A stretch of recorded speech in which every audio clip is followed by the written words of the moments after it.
palavra naquilo que ele nos diz, não poderá compreender quando ele fala do seu corpo como alimento, do seu corpo, Eucaristia. Pois bem, então vamos lá. Nós continuamos aqui nesta Jesus repetindo. Estamos em João, capítulo 6, versículo 35. Jesus diz àquela multidão, lembra, é aquela multidão que viu Jesus realizar o milagre da multiplicação dos pães, que seguiu Jesus querendo fazê-lo Messias, porque ele tinha dado de comer, mas não tinha compreendido o sinal. Aquela multidão que diz, quando Jesus pediu a fé nele, aquela multidão que tinha acabado de receber um sinal, que pede mais outro, um outro sinal, mais um sinal, embora Jesus tivesse acabado de realizar um milagre. Então é uma multidão insatisfeita, é uma multidão incrédula. Então é com esta multidão que Jesus está falando. Então,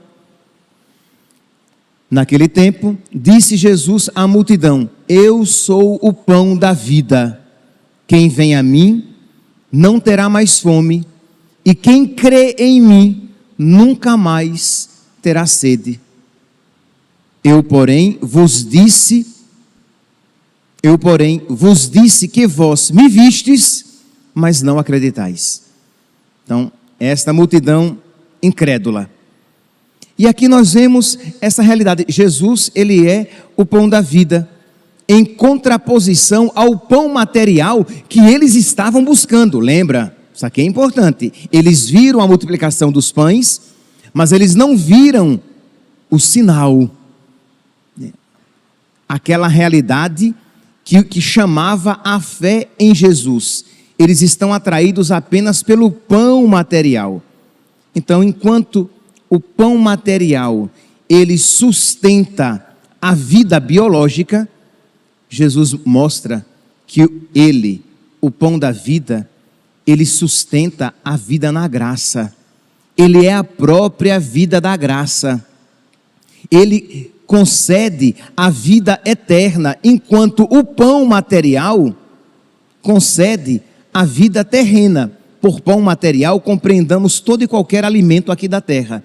Então o pão material, ele dá a vida da terra, ele sustenta a vida da terra, ele mantém a vida da terra, mas ele não dá a vida novamente. Ao contrário, bem diferente do pão do céu, que concede a vida da graça, a vida eterna, e que dá a vida novamente. Nós iremos encontrar aqui no versículo, já no finalzinho, no versículo 39. E esta é a vontade daquele que me enviou, que eu não perca nenhum daqueles que ele me deu, mas os ressuscite. O pão da vida ressuscita, o pão da terra não ressuscita. No máximo, mantém, sustenta, oferece a vida terrena. O pão do céu, ele nos concede uma vida de uma maior excelência, de uma maior dignidade, a vida de Deus, a vida por antonomasia, a vida que merece ser chamada de vida, e ele nos chama à vida novamente, aqueles que já morreram. Então, esta é a vontade do meu Pai, que eu os ressuscite no último dia, que toda pessoa que vê o Filho e que nele crê, tenha a vida eterna.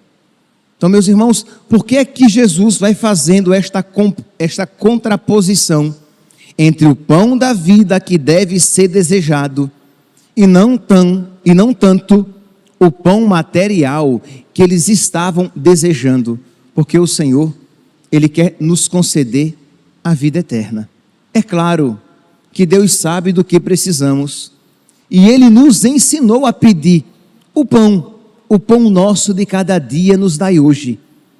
Mas nós precisamos ter em mente, focar todas as nossas energias e pedir a Deus que nos conceda a fé neste nesta realidade celeste, eterna, espiritual, de modo que nós supliquemos a Deus a cada dia: Senhor, que eu não perca a vida eterna, que eu não perca a vida do céu, porque não são poucas as vezes em que a nossa religião ela é marcada demais pelo pão material, por aquilo que nos sustenta nesta vida.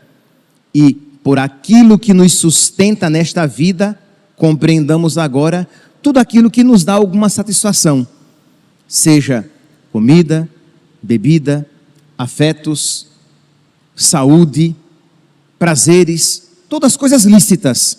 Não me refiro aqui a nada de ilícito, mas percebe, tudo passageiro. Então precisamos pedir a Deus a graça de vê-lo e ouvi-lo e crer. É, digamos, a lamentação de nosso Senhor. Ele diz aqui, eu porém vos disse, versículo 36, João, capítulo 6, versículo 36, eu porém vos disse que vós me vistes, mas não acreditais. Eles viram Jesus, eles viram o sinal de Jesus, mas eles não acreditaram em Jesus, nem acreditaram naquilo que Jesus diz. E a pergunta aqui, meus irmãos, é: e nós, que vemos e ouvimos nosso Senhor, nós cremos em nosso Senhor? Nós cremos na sua palavra? Nós temos pedido a Deus que nos conceda a graça de crer cada vez mais profundamente em tudo aquilo que Ele nos anuncia na sua palavra e naquilo que a sua igreja há mais de 2000 anos tem transmitido? Ou nós também vivemos buscando Jesus pelo pão material, pela saúde, pelos afetos, pelas graças aqui da terra, mas sem crer verdadeiramente em nosso Senhor? Aí você diz: padre, mas eu estou na igreja, eu vou à missa, eu comungo, mas você tem comungado eficazmente? Isto é, você tem recebido o sacramento do corpo, sangue, alma e divindade de nosso Senhor, mas você tem feito comunhão verdadeiramente com nosso Senhor? É diferente. Você pode receber o sacramento, mas não fazer comunhão.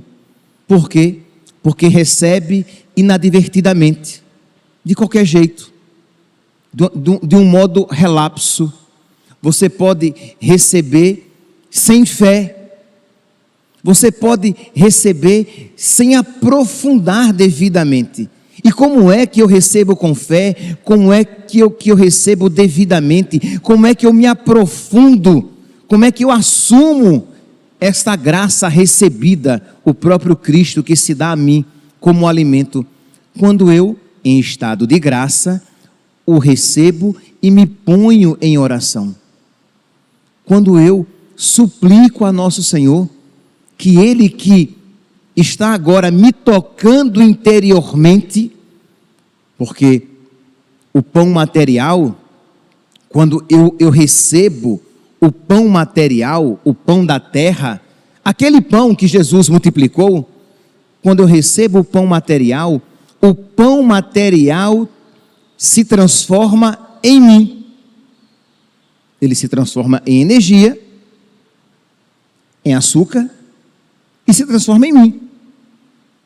Quando eu recebo o pão da vida, o pão espiritual, o pão do céu, eu sou chamado a me transformar nele. O pão material é humanizado. O pão espiritual, ele tem como finalidade me cristificar, me divinizar. Então eu preciso receber com fé. Eu preciso pedir a nosso Senhor que Ele mesmo vá me conduzindo e me transformando e me concedendo cada vez mais uma intimidade maior com Ele. de modo que eu não viva mais a vida biológica que o pão material me concede. Eu como, e aquele pão, ele mantém a minha vida biológica. Mas quando eu comungo, quando eu recebo o pão do céu, o pão da vida, o pão do alto, a Eucaristia, Jesus, eu devo viver agora não mais a vida biológica, mas a vida da graça, a Zoé, a vida de Deus. É por isso que São Paulo, que vivia numa profunda comunhão com Cristo, ele podia dizer: já não sou eu mais que vivo, mas é Cristo que vive em mim.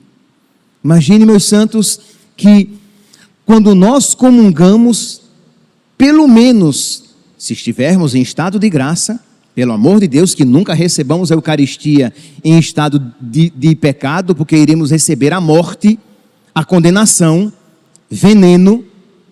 Quem comunga em pecado mortal, a Eucaristia se torna para ele veneno, morte, desgraça, condenação.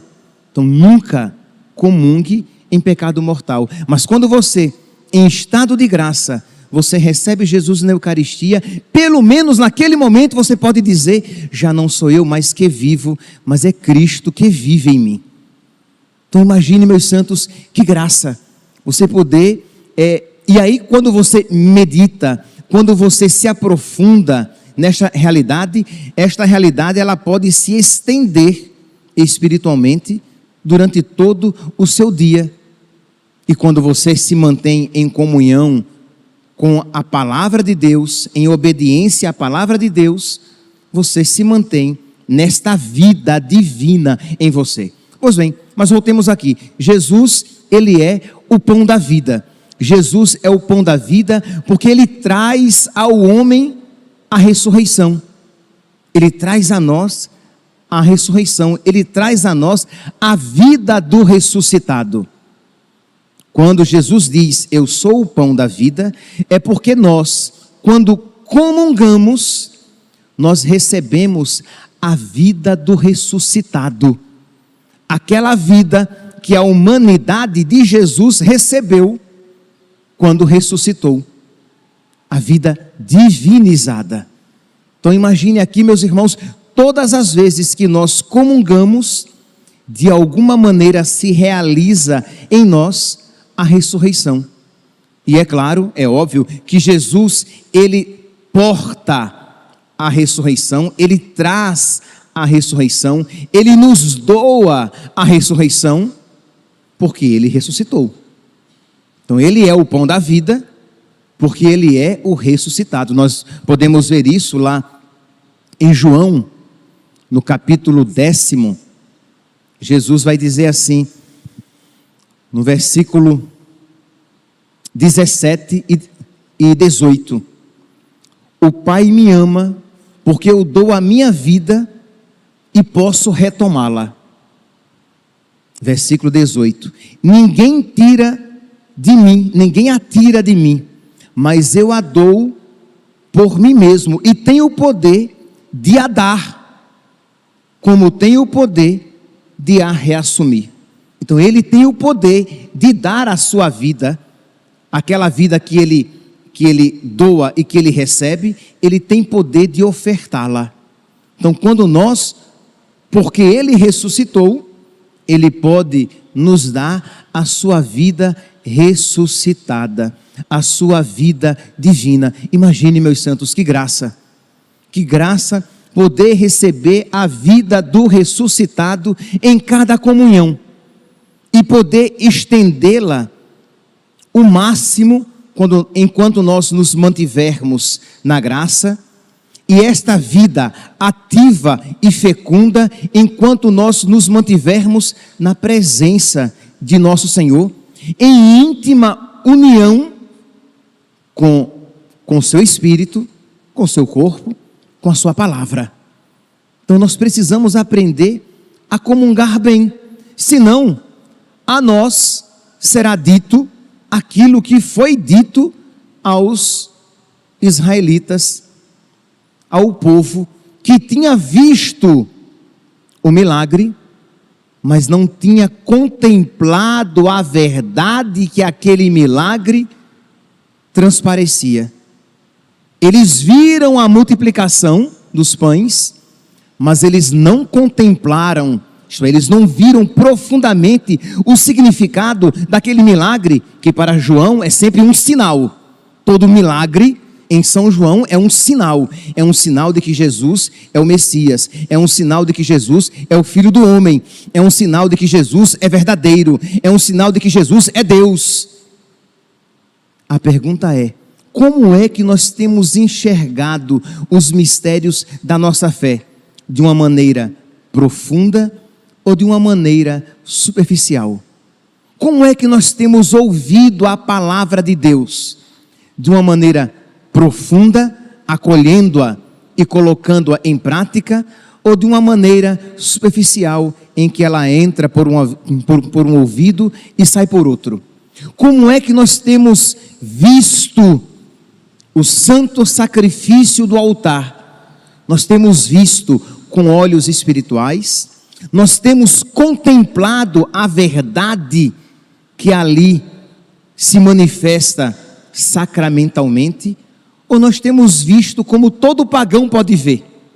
Sim, porque se eu colocar aqui um pagão sem fé, ele vai ver as coisas exteriores, os gestos que o padre faz, o pão que ele levanta, o cálice que ele ergue, o pão que ele come e o vinho que ele bebe, e depois o pão que algumas pessoas que entram na fila recebem. Isso qualquer pessoa pode ver, mas só os cristãos podem contemplar a verdade que está ali escondida. Porque a multiplicação dos pães todos viram, mas ninguém acreditou, ninguém contemplou o sinal. A Santa Missa todos podem ver, mas só quem reza de fato, quem tem vida de oração, quem vive na presença de Deus, quem procura comungar devotamente, quem suplica o Espírito, quem pede a Deus que lhe abra a inteligência, pode contemplar as verdades escondidas nos gestos sacramentais. Que nós então, meus irmãos, peçamos a Deus que nos conceda esta visão espiritual, que nós peçamos como o salmista: abri meus olhos para que eu veja, abri meus olhos para que eu contemple a tua verdade. Como diz o salmista, na tua luz contemplamos a luz, para que nós vejamos os mistérios de Deus. Peçamos a Deus esta graça para que nós contemplemos profundamente o mistério da fé e não de uma maneira rasteira, superficial, de modo que a nós nos seja dito isto que a multidão foi dirigida: o quê? Vós me vistes, mas não acreditais. Que São José, de quem estamos celebrando a missa votiva hoje, que a Virgem Maria, que os nossos anjos da graça, que os nossos anjos da guarda intercedam por nós, para que nós possamos contemplar profundamente os mistérios da nossa fé.